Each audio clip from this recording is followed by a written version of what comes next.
তো করুন হয়তো ও টাইমে আমি এখন দেখো আমের আচার বানাচ্ছি স্পেশাল মানুষের জন্য। Later, a few moments later. Hello বন্ধুরা, গুড মর্নিং, শুভ সকাল। কেমন আছো? আমি তোমাদের ভালোবাসার উমা। চলো আজকে তোমার বড়দের ভালোবাসা নিয়ে ছোটদের প্রণাম জানিয়ে আমি আমার ছোট্ট একটা ব্লগ তোমাদের সঙ্গে শেয়ার করছি। সকাল সকাল ঘুম থেকে উঠেছি আর আমাকে মা বলছে কি চলো একটু মাঠ থেকে ঘুরে আসি। বললাম আমি একটা ছোট্ট একটা ক্রিয়েটার, ফেসবুক ক্রিয়েটার, তো সেই জন্য একটা ভিডিও করছি। আর যে চাইছে সেই বলছে কিরে ভিডিও করছিস নাকি? হ্যাঁ ভিডিও করছি। বলছে তোর লজ্জা নেই, আবার শুরু করে দিয়েছিস ভিডিও? হ্যাঁ গো, আমার লজ্জা নেই, আমি আমার ভিডিও করা শুরু করে দিয়েছি। দেখো তোমাদের মতো খেপির মতো, পাগলা খেপির মতো গল্প করতে করতে আমি আমার জায়গায় চলে এসেছি। এটা আমাদের মাঠের জমি, তোমরা সবাই জানো কম বেশি, তোমাদের সঙ্গে আগে পরে শেয়ার করেছি। তো সেখানে এসেছি, মা বলছিল যে এখান থেকে কিছু পেঁপে আর লঙ্কা ছিঁড়ে নিয়ে আয়, যে সকালবেলায় রান্নাটা হবে। তো সেই মতো করেই তোমাদের সঙ্গে গল্প করতে করতে চলে আসলাম নিজেদের জমিতে। তো চলো যাই হোক, লঙ্কাগুলো ছিঁড়ে পেঁপেটা পেরে আর এদিকে তোমাদের সঙ্গে অনেক কিছু শেয়ারও করছিলাম, যেটা আমি মিউট করে দিয়েছি। চলো এখন তোমাদের সঙ্গে একটু শেয়ার করি। জানো তো আমি যখন ভিডিও করি তখন সত্যি বলতে আমাকে অনেকে অনেক রকম কথা বলে, চাষির ঘরের মেয়ে তুই এইসব ভিডিও বানাচ্ছিস, আমাদের গ্রাম অঞ্চলে সব চলে না। আমি যে দেখো সবাই সব দিক দিয়েই ভিডিও বানায়, তোমরা শুধু আমাকেই শুধু দেখতে পাও তাই না? আরও তো অনেকেই ভিডিও বানায়, জানি পেছনে অনেকেই বলে, সামনে হয়তো খুব কম বলে। এইদিকে টুকটাক সবাই কম বেশি আমাদের গ্রামের সাইডে ভিডিও বানায়। তো যাই না কার কেমন লাগে, আমার বেশ ভালো লাগে। আমি কারোর কথায় কান দিই না, আমি আমার মন মতো করে ভিডিও করি।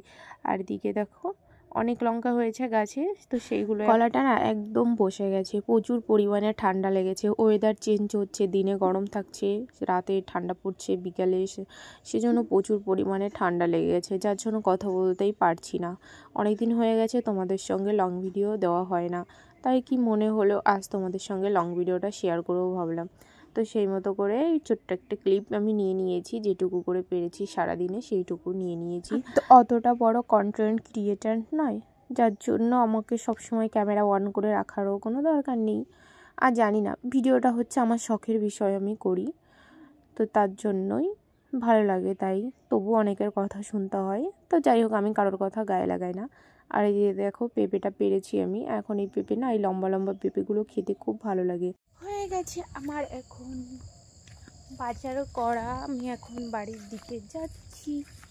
তো চলো বাড়ির দিকে যাই। আর এদিকে বাড়িতে এসে ব্রাশটা হাতে নিয়ে ভাবলাম চলো আমার কিছু ফুল গাছ আমি লাগিয়েছি সেগুলো তোমাদের সঙ্গে শেয়ার করি। চলো এদিকে না আমি কিছু স্ট্রবেরি গাছ লাগিয়েছি, দেখো কি সুন্দর সুন্দর চারা বেরিয়েছে।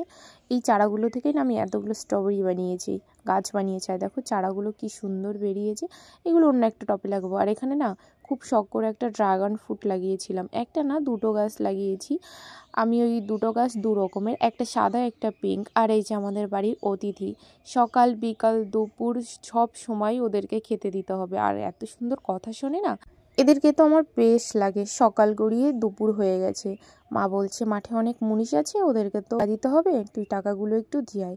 এদিকে আমি টাকা নিয়ে চলে এসেছি। আর এদিকে দেখো আমাদের জমিতে রসুন লাগানো। এই যে আমার বাবা, আমি এনারই মেয়ে, আমি নিজেকে অনেক গর্ববোধ করি যে আমি একটা চাষির মেয়ে। তোমরা দেখতে পাচ্ছ নাঙল টেনে টেনে এইভাবেই রসুনগুলো লাগানো হয়।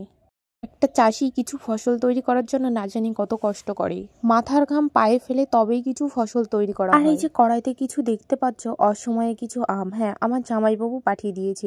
আমার জামাইবাবু মিষ্টি আচার খেতে খুব পছন্দ করে। বন্ধুরা ও টাইমে আমি এখন দেখো আমের আচার বানাচ্ছি স্পেশাল মানুষের জন্য। এই যে ঘরে একটা ছোট্ট একটা চুলা ছিল, তো সেই চুলাটাতে আমি এখন দেখো আমের আচার বানাচ্ছি। এখন শীতের সময়, এই দেখো এখন আমি বসে বসে আমের আচার বানাচ্ছি। এখানে সব কিছু নিয়ে বসে পড়েছি, এই দেখো কুটিনাটি যা ছিল তাই নিয়ে। চলো আচারটা হতে তাহলে থাকুক। বিকাল হয়ে গেছে, জামাইবাবু আর আমি চলে গেছিলাম বাজারে। বাজার থেকে কিনে এনেছি, তাই পাপাকে ডেকে সারপ্রাইজ দেওয়ার জন্য বলেছি চোখটা বন্ধ করো। আর এদিকে দেখো সারপ্রাইজটা দেখো।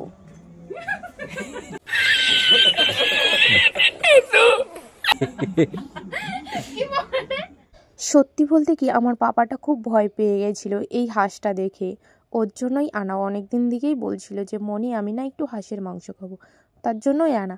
আর আমি ব্যাগ নিয়ে যাইনি, এই হাঁসটা আমি হাতে করেই আনছিলাম। তো বাজার থেকে যখন আসি দুটো মেয়ে না আমার হাতে হাঁস দেখে লাফিয়ে উঠেছে, এমন ভঙ্গি করেছে মনে হয় বাবার জন্মে কোনোদিন হাঁস দেখে। এখন পাপাকে নিয়ে আমাদের বাড়িতে যাওয়া যাক। আর ভিডিওটা তোমাদের সঙ্গে শেয়ার করতে পারিনি, কেমন লাগলো জানিও।